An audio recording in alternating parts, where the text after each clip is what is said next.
halfway along, it becomes the House of Commons, our elected members of Parliament. All in all, a very grand and wonderful building. And we'll also, apart from looking at Big Ben ahead of you now, I ask you to take a nice, wonderful look round, all the way right round behind us, and you get a wonderful panorama and a wonderful view of London as we look all the way round and crossing over.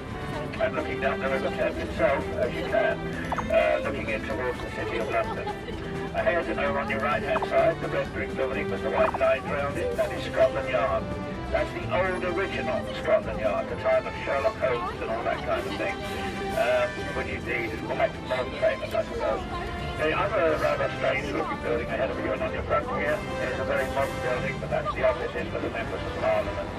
So we're going to take you then out into Parliament Square, right underneath Big Ben now.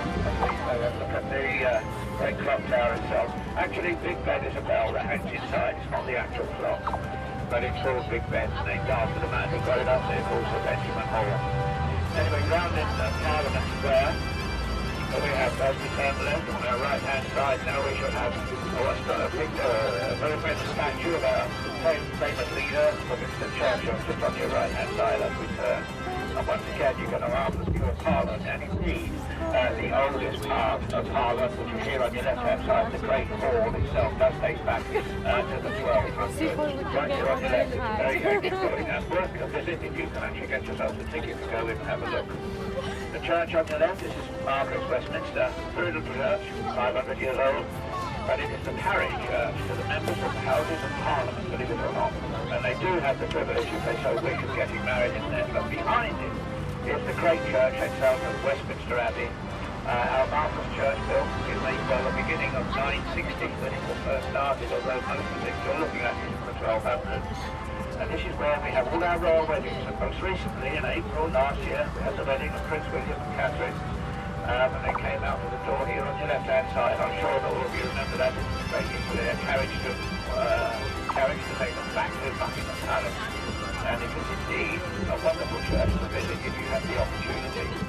The big building on your right-hand side with the dome on there on the top on your right, this is the Methodist Central Hall, and it has the largest dome buildings now dominating our capital. Very few of the old buildings left, I'm afraid, but nevertheless, it's still the great capital city, particularly for finance and money, which is commonly known as the Square Mile. Now, as we go out into the middle of the bridge, we will also look down river, and we're looking down to the east end of London and to the new city, where all the big skyscrapers are, a place called Canary Wharf. And just beyond there is where the City of London will be hosting the Olympic Games. And just beyond the buildings, well, a bit beyond, just down there on your right-hand side. Anyway, let us take across the bridge and look on the left-hand side at Her Majesty's Royal Fortress, the Tower of London. The great fortress was built in 1078 on the order of a man called William the Conqueror. And you can see there's all the people walking along there, and that's a little rounded arch is called Traitor's Gate. And where in days gone by, if you'd been a traitor to the country, you would have rowed down the river from Parliament, taken in through there, and I'm afraid off to your execution site. This is also the home of the Crown Jewels. Now in a moment, we will be going on.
Indeed.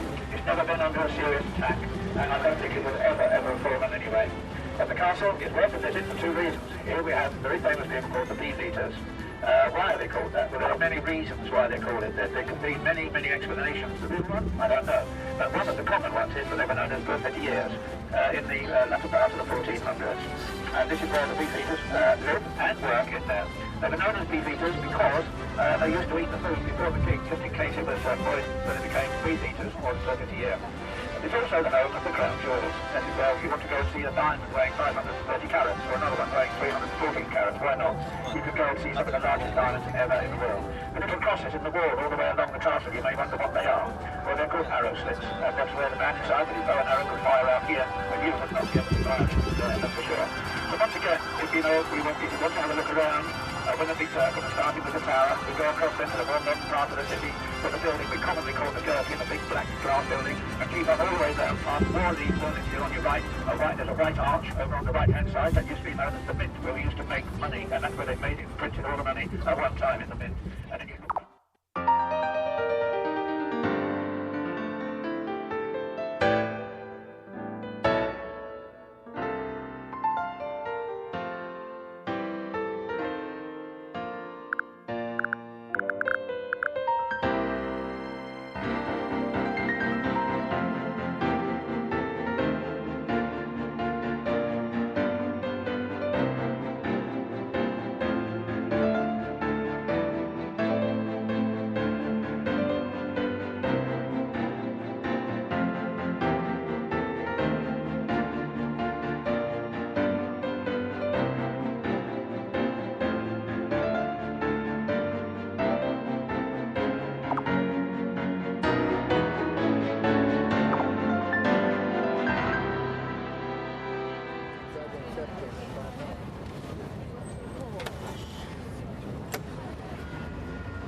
Yes. How much? $6.99. Oh yeah, do you know what I mean? It's terrible. Huh? Well, that's why it's cheaper. Weatherspoon's always cheaper.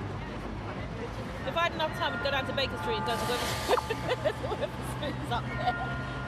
Are you eating it tonight? What tonight? What today? Well, will I have to? I haven't got anything. Didn't bring anything. You just go. No, my half just gave me some money. It's easier. Run out of bread. I had 2 slices of bread this morning. That was it. So.